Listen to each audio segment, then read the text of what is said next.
Welcome to Burlap Teachers. Enjoy the video.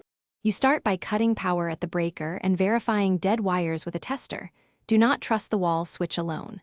Once done, climb the ladder with eye protection and gloves, remove the light cover or trim, and set screws aside in a small container. Make sure to note how the bulb and socket are seated so you can reverse the process precisely. This first step prevents shocks and keeps parts organized, which speeds the whole job. You'll now detach the old fixture while supporting it. Take a photo of the wire connections to guide reattachment. Once the base is loose, open the wire nuts and separate the wires, black to black, white to white, and ground to ground, and inspect for corrosion or frayed insulation. Replace any damaged pigtails. Make sure to twist new connections tightly and use rated wire nuts, wrapping with electrical tape if needed. This ensures a safe, low-resistance connection that lasts. You finish by fastening the fixture to the junction box and reinstalling the cover and bulbs rated for the fixture. Once done, restore power at the breaker and test the light.